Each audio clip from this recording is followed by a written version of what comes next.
कान खोलकर सुन लो रे सब लोग, क्योंकि आज मैं तुम्हें वो रहस्य बताने जा रहा हूं जो तुम्हारे जीवन की दशा और दिशा दोनों बदल सकता है। 4 अगस्त कोई साधारण दिन नहीं है, बल्कि ये वो अंतिम अवसर है जब श्रावण मास का अंतिम सोमवार और साथ ही दशमी तिथि एक अत्यंत शुभ संयोग बना रही है। ऐसा संयोग जहां स्वयं महादेव सर्वेश्वर शिव अपने भक्तों को अंतिम विदाई से पहले वरदानों की वर्षा करते हैं। शिव महापुराण कहता है श्रावण मास में किया गया एक भी पुण्य कार्य सामान्य दिनों में किए गए 1000 कार्यों के बराबर फल देता है।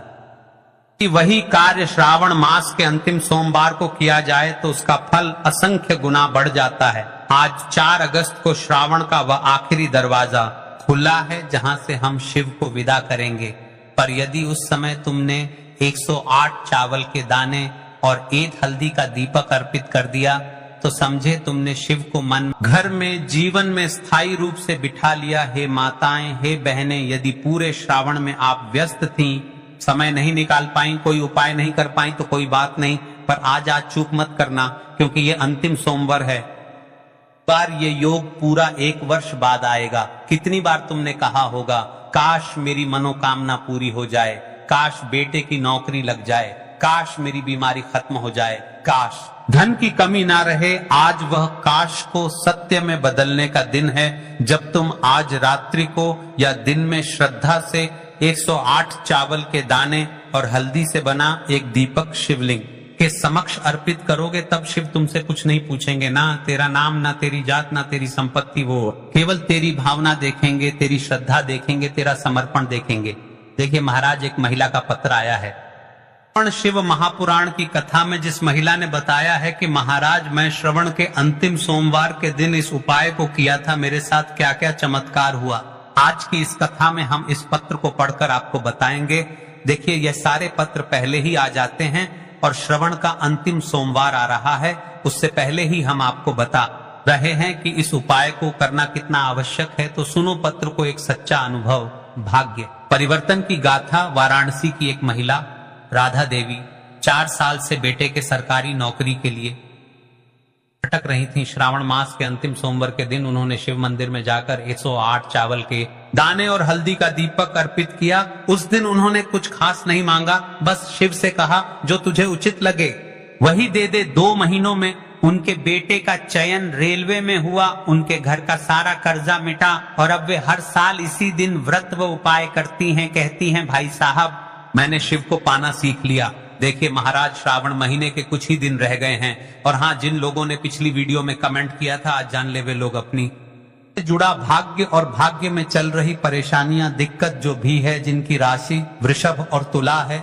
उनके लिए ये सोमवार और भी चमत्कारी होगा, क्योंकि चंद्रमा और शुक्र का विशेष संयोग उनके जीवन में नया धन, प्रेम और सफलता लाएगा।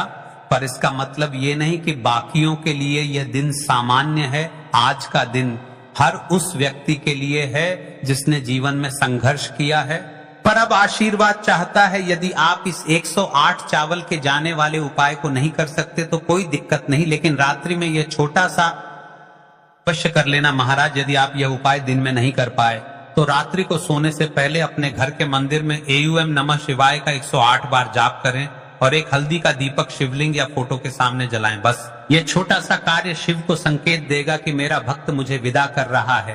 प्रेम से, श्रद्धा से, समर्पण से। देखिए महाराज, श्रावण का अंतिम सोमवार है मित्रों। श्रावण का यह अंतिम सोमवार एक संपूर्ण समर्पण का दिन है। आज यदि तुमने मन से AUM नमः शिवाय कहा, चलाया, चावल अर्पित किए, तो शिव जी जाते जाते तुम्हें वो देकर जाएंगे जिसका तुमने बरसों से केवल स्वप्न देखा था। तो बोलो हर हर महादेव। देखिए यदि आप ऐसे ही हमारी रोज के उपाय वीडियो देखना चाहते हैं तो कमेंट बॉक्स में हाँ लिखें या हर हर महादेव लिखें। हम रोज डेली उपाय बताते रहेंगे। तो चलिए अब चलते हैं उसे विशेष और मुख्य उपाय की तरफ जो आपको कल के दिन करना। इस 108 चावल के दाने वाले उपाय को हमें इस सावन महीने का अंतिम सोमवार दशमी तिथि के दिन करना है। किसको करना है, किस समय करना है और कहां पर करना है, ये सारे सवालों के जवाब आपको इस वीडियो में मिल जाएंगे। और जो ये वीडियो देखेगा भाई, उसको 108 चावल के दाने वाला उपाय जरूर करना चाहिए, क्योंकि इस दिन एक चावल के दाने का भी बहुत ही बड़ा और विशेष महत्व होता है। और जब बात आ जाए 108 चावल के दाने की, तो ये सोने पर सुहागा वाली बात हो जाती है। और यह एक बहुत ही उपाय हो जाता है इस सावन का आखिरी सोमवार दशमी तिथि का। तो अब दोस्तों इस 108 चावल के दाने वाले उपाय को आखिर करना किसको है, सबसे पहले हम लोग वह बात जान लेते हैं। तो देखो, घर की जो बड़ी माताएं बहनें होती हैं, उन माताओं बहनों में से कोई भी एक बड़ी माता बहन इस वाले उपाय को कर सकती है। और दोस्तों, अगर आप चाह तो अपने घर में से सभी सदस्यों को भी इस उपाय को करवा सकते हैं। अगर किसी व्यक्ति की खुद की कोई मनोकामना है, खुद की कोई दुख और परेशानी है जो कि वह अपने लिए करना चाहता है, इस वाले उपाय को तो वह खुद अपने लिए भी कर सकता है, क्योंकि आखिरी सोमवार है। बाकी अगर कोई घर में से ऐसा है जो कि अपने पूरे घर परिवार की सुख और शांति के लिए यह वाला उपाय करना चाहता है, तो भाई वह भी कर सकता है, उसमें भी कोई दिक्कत वाली बात नहीं है। कहने का मतलब यह है कि इस उपाय को हर एक सदस्य भी कर सकता है और पूरे घर परिवार के सदस्य के लिए घर की बड़ी माताओं बहनों में से कोई एक माता बहन भी कर सकती है। माताएं बहनें अगर घर में उपस्थित ना हो या वह ये वाला उपाय ना कर पा रही, फिर घर का कोई बड़ा सदस्य भी इस 108 चावल के दाने वाले उपाय को कर सकता है, चाहे फिर वह पुरुष ही क्यों ना हो, उसमें कोई भी दिक्कत वाली बात नहीं है। अब दोस्तों, इस 108 चावल के दाने वाले उपाय को हमें करना कहां पर है? हमें इसे शिव जी के मंदिर में जाकर करना है। बहुत सारे लोग प्रश्न करते हैं, हर एक उपाय को करते समय क्या हम इस उपाय को घर पर कर सकते हैं? तो इस वाले उपाय को आप घर पर नहीं कर सकते हो। इस वाले उपाय को करने के लिए आपको शिव जी के मंदिर ही जाना पड़ी डीढ़ेगा। उसके बाद में दोस्तों अगला प्रश्न निकल कर आता है, वो ये आता है इस उपाय को लेकर कि आखिर इस उपाय को हमें किस समय करना है, सुबह के समय करना है कि शाम के समय करना है? तो देखो, इस वाले उपाय को आप लोग सुबह के समय भी कर सकते हो और शाम के समय प्रदोष काल में भी कर सकते हो।